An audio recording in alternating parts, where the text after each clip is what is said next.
दुर्दैवाने काय झाले माहितीये का, चित्रपटाच्या चालीमध्ये अभंग गाणाऱ्यांची संख्या खूप झाली. सुंदर ते ध्यान हा अभंग तेरे रश्के कमरच्या चालीत गात होते एका ठिकाणी कीर्तनामध्ये. सुंदर ते ध्यान उभे विटेवरी.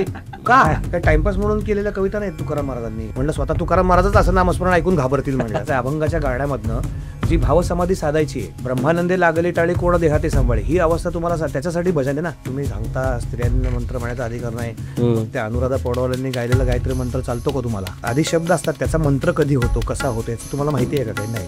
अनुराधा पौडवालांनी जे गायलेत ना, ते गायत्री शब्द आहेत, मंत्र नाही येतो. या फॅमिलीचे एक सुरीले भाग म्हणून अवधूत सर कायमच सोबत असतात आणि हा अभंग कसा असला पाहिजे हे आधी माहिती आहे लोकांना, आणि त्यात परत नवीन काहीतरी तुम्हाला करायला येणं ते म्हणजे फारच चॅलेंजिंग. म्हणजे किती अवघड गेलं तुम्हाला. ज्या परंपरेमधनं मी आलो, माझ्या महत्भाग्याने अनेक जन्मांच्या पुण्याने म्हणता येईल.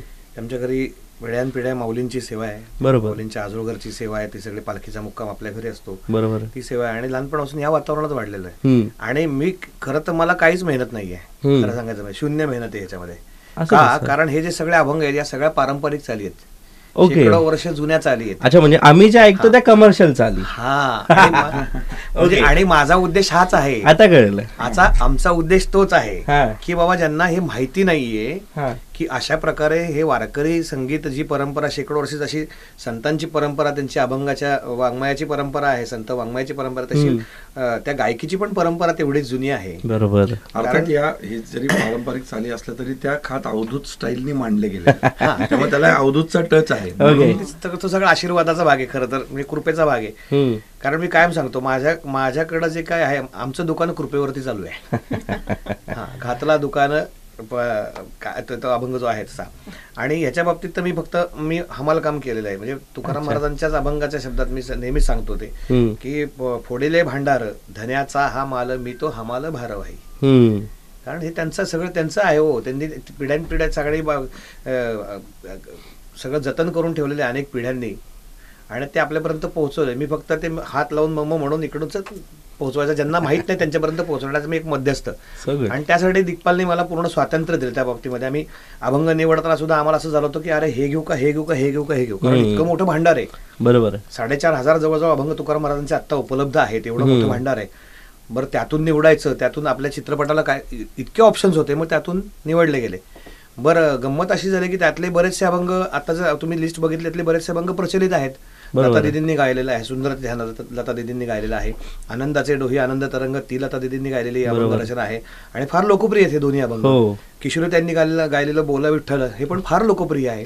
भीमसेनजींनी गायलेलं राजासू सुकुमार, हे ज्ञानी यांचा राजा असेल, हे फार लोकप्रिय आहेत. मग काय, त्यांनी ज्या ताकदीने ते अभंग पोहोचवलेत. बरोबर. वारकरी सांप्रदायिक गायकीमध्ये पण तोच भाव, तीच ताकद आहे. आत्ताच्या काळामध्ये दुर्दैवाने काय झाले माहितीये का, की चित्रपटाच्या चालीमध्ये अभंग गाणाऱ्यांची संख्या खूप झाली. उगाचच म्हणजे मीटरमध्ये बसताय म्हणून आपलं चला, नाही, ते चुकीचं आहे. म्हणजे आम्ही बऱ्याच वेळा उदाहरण सांगतो, म्हणजे आखो देखा हाले हा प्रत्यक्ष अनुभवलेलं उदाहरण आहे. सुंदर ते ध्यान हा अभंग तेरे रश्के कमरच्या चालीत गात होते एका ठिकाणी कीर्तनामध्ये. अरे बापरे. सुंदर ते ध्यान उभे विटेवरी. का? काय टाइमपास म्हणून केलेल्या कविता नाही तुकाराम महाराजांनी की बाबा वेळ जात नाही म्हणून आपलं बसलं चला. हे अनुभूतीतनं प्रकटलेलं काव्य, प्रतिभेच्या पलीकडे असलेल्या प्रज्ञेतनं प्रकटलेलं काव्य. त्याच्यामागं कठोर साधना आहे, खूप मोठा त्याग आहे, समर्पण आहे, बलिदान आहे, भक्ती आहे. मग ते जर तुमच्या चालीमध्ये नाही आलं तर ते नुसतंच बडबड होईल ना. ह्याच्याबद्दल एक तुम्हाला उदाहरण सांगतो. आपल्या भारताचे खूप मोठे जे बोटावर मोजणे आहेत की आज विद्वान शिल्लक आहेत की त्या लेवलचे, पंडित गणेश्वर शास्त्री द्रविड वाराणसीचे, त्यांचं अफाट सामर्थ्य आहे. मला आठवतं माझ्या लहानपणी, मी साधारणतः 97-98 साली प्रवरानगर लोणी विखे पाटील जे होते, बाळासाहेब विखे पाटील, त्यांनी मोठा याग केला होता. आणि त्या यागाच्या निमित्तानं संध्याकाळच्या सत्रामध्ये वेगवेगळ्या चर्चा घडायच्या. त्याला सगळ्या प्रकारचे लोक उपस्थित असायचे. तर गणेश्वर शास्त्री असताना एका माणसाने प्रश्न विचारला की म्हणले, तुम्ही सांगता स्त्रियांना मंत्र म्हणण्याचा अधिकार नाही, मग त्या अनुराधा पौडवालांनी गायलेला गायत्री मंत्र चालतो का तुम्हाला? आणि म्हणले गायत्री मंत्र तर महिलांनी अजिबात म्हणला नाही पाहिजे. आणि त्या तर त्यांनी शांतपणे ऐकून घेतलं. त्यांना विचारलं की बरोबर आहे तुमचं म्हणणं बरोबर आहे म्हणले, मला पटलं, पण म्हणले तुम्हाला मंत्र आणि शब्द याच्यातला अर्थ माहिती आहे का, फरक माहिती आहे का? तर शब्द असतात, आधी शब्द असतात, त्याचा मंत्र कधी होतो, कसा होतो याचं तुम्हाला माहिती आहे का? काही नाही. मुळात म्हणले अनुराधा पौडवालांनी जे गायलेत ना ते गायत्री शब्द आहेत, मंत्र नाही येतो. अशा मंत्र अशा पद्धतीने गायला जात नाही. आणि त्याचा जेव्हा तो काही चांगला वाईट परिणाम व्हायचा असेल त्या त्या विशिष्ट प्रकारे त्याचे उच्चार असतात ठरलेले.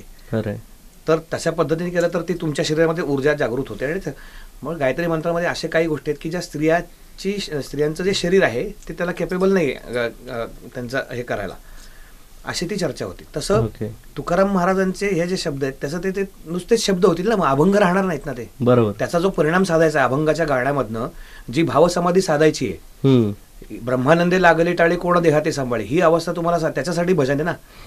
मग तुम्ही जर असं गायला लागल्यावरती मग ते काही अर्थ नाही त्याला. म्हणजे अजून एक उदाहरण तुम्हाला सांगतो. आपण जगद्गुरु तुकोबारांबद्दल म्हणताना आपण म्हणतो की तुकाराम तुकाराम नाम घेता कापेयम. 1998-99 साली जगद्गुरु तुकाराम महाराजांचं 400वा जन्मोत्सव वर्ष होतं.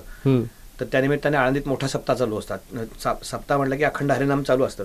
तर तुकाराम तुकाराम नामगजर तर रात्री 1:30-2 वाजता हे 24 तास चालू असतं, मोठे करणे लावून. आणि तिथं अशी लहान लहान मुलं सगळे कोरावून आणि आरडाओरडा कसं झालं, तुकाराम तुकाराम तुकाराम तुकाराम तुकाराम तुकाराम तुकाराम तुकाराम तुकाराम अशा पद्धतीने चालू होतं. आता हे चाल कशी तुमच्या लक्षात आलं असेल. हां, मला राहावे ना, मला ते अस्वस्थ व्हायला लागलं. मी उठलो, गाडी आमच्या मठापासून जवळच होतो तो आश्रम. रात्री मी स्कूटर काढली, गेलो तिथं, त्यांना थांबवलं, म्हणलं ते तुमचे गुरुजी कुठे आहेत, मला त्याला बोलवा. पण मला सगळेच ओळखत होते. काय दादा काय झालं? अरे म्हणलं कसं काय चाललंय म्हणलं, आपण म्हणतो तुकाराम तुकाराम नाम घेता कापे. म्हणलं स्वतः तुकाराम महाराजच असं नामस्मरण ऐकून घाबरतील म्हणलं. आपल्याकडे किती सुंदर त्याच्याबद्दल केलेलं नामस्मरण आहे, किती चांगल्या चाली आहेत. त्याचा तो तुमच्या अंतरात भाव प्रकट झाला पाहिजे, तर तो जनसामान्यांमध्ये तो पोहोचेल ना. आणि म्हणून हा प्रयत्न जो केला याच्या माध्यमातून की या ज्या चालीतला जो गोडवा आहे, फक्त एकच त्यातला जो अभंग आहे तो स्वर्गीय आनंद मोडक काकांनी कंपोज केलेले, राजा सुकुमार आणि चंद्रकांत काळे सरांनी ती गायलेली आहे. आणि फार सुंदर चालते आणि आम्हाला ते रिक्रिएट करण्याचं भाग्य लाभलं. आणि नितीन शिंदे आमचा जो रिदम अरेंजर आहे, आणि फार सुंदर अरेंजमेंट केली. सगळेच कलाकार, म्हणजे जे बासरी वादक आहे अन्सारी इनामदार म्हणून आहे मुलगा, अतिशय तरुण मुलगा आहे, पण फार सुंदर त्याने बासरी वाजवलेली आहे. श्रुती भावे तिने व्हायोलिन उत्तम सगळं भरलेलं आहे. कल्याणी देशपांडे सतार. आणि आम्ही टाळ वारकरी झाले, माझे मित्र आम्ही सगळे मिळून टाळ आम्हीच वाजवलेले त्याच्यामध्ये. पण त्याचा जो काय आहे की ते ऐकल्यानंतरचा जो भाव, जसं हेचे वेळ देवा नका तुम्ही अभंग फत्तेशिकस मध्ये ऐकला, त्याच्यानंतर इतक्या लोकांना तो आजही असं वाटतं की जेव्हा मला डाऊन वाटतंय, मला डिप्रेस वाटतंय किंवा फ्रस्ट्रेशन आहे किंवा स्ट्रेस आहे, त्यावेळेस तो अभंग ऐकल्यानंतर मला खूप छान वाटतं. असे लाखो मुलं, तरुण मुलं आज आम्हाला सांगणार आहेत. जेव्हा तुम्हाला असं रिप्लाय येतो तेव्हा लक्षात येतं की नाही, हे सामर्थ्य त्या अभंगाचं आहे खरं. आणि त्याचबरोबर ती पारंपरिक चाल. आणि म्हणून थोडा वेळ जास्त घेतला, पण म्हणून हे महत्वाचं आहे. आणि